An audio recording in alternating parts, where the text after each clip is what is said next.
We live in the age of the broadcaster. Look around you. Everyone has a microphone. Everyone has a platform. Everyone is transmitting. We tweet, we post, we stream, we comment. We are desperate to be heard, to be seen, to be validated. We believe that power belongs to the one who speaks the loudest, the one who interrupts the most, the one who dominates the room with their voice. But in this deafening ocean of noise, we are drowning. We are more connected than ever, yet we have never felt more misunderstood. We talk at each other, not with each other. We are lonely because we have forgotten the other half of communication. We have forgotten the art of listening.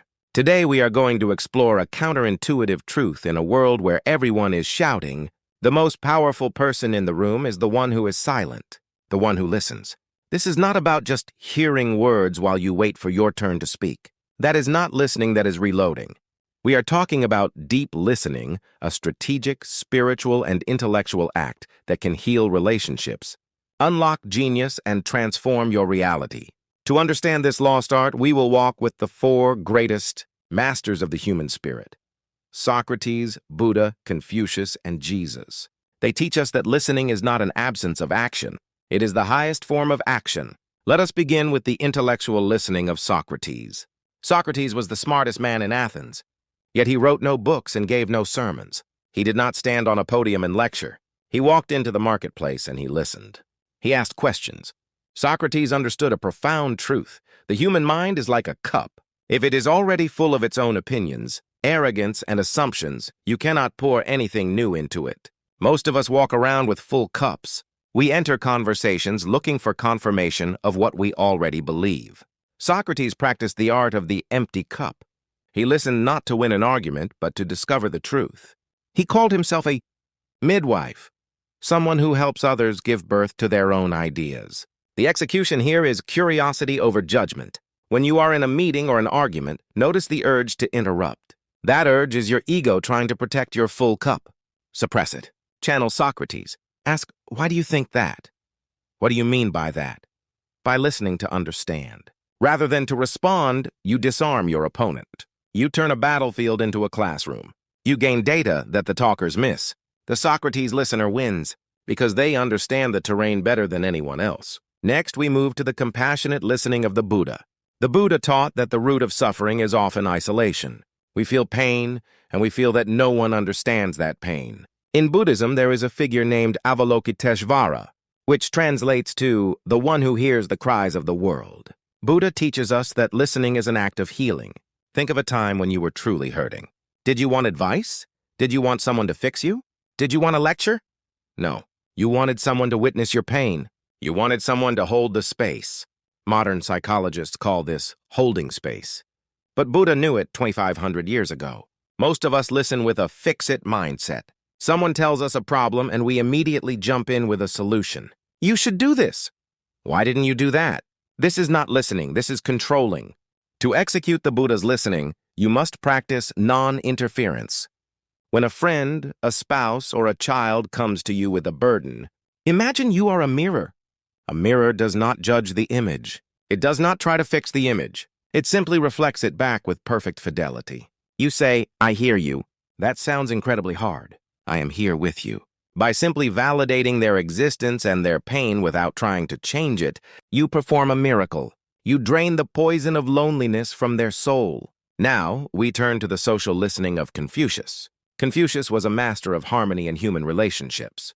He famously said, at 60, my ear was an obedient organ for the reception of truth. What does this mean?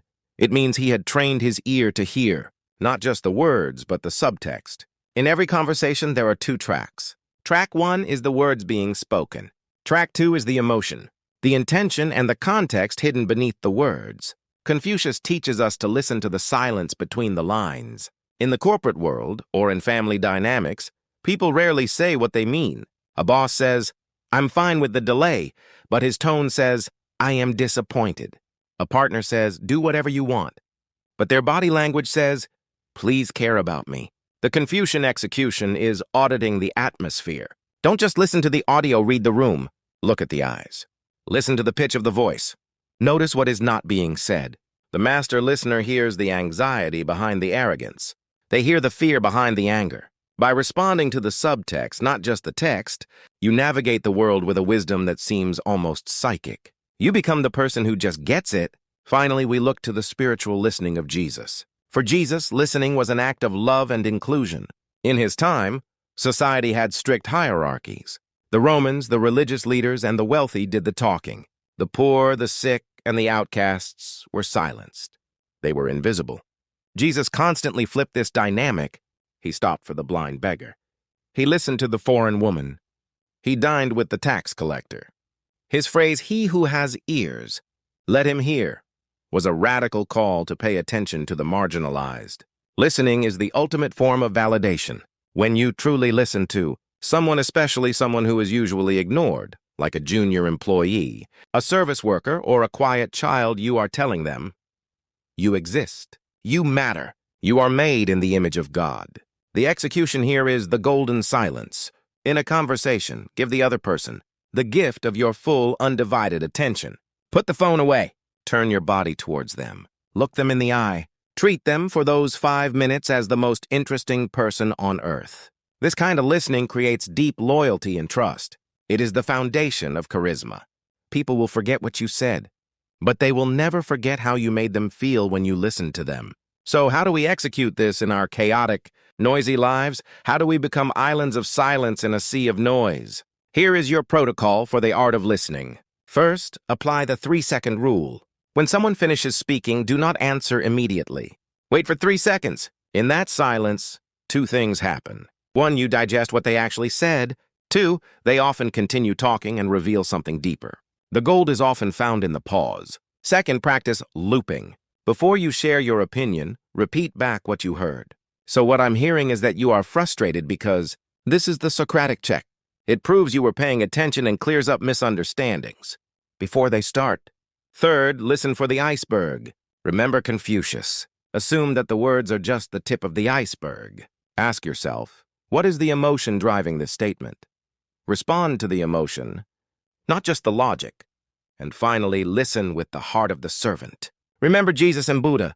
Do not listen to gain an advantage. Listen to give the gift of presence. The world is starving for listeners. We have enough broadcasters. We have enough influencers. What we need are receivers. When you stop talking and start listening, you stop guessing and start knowing. You stop projecting and start connecting.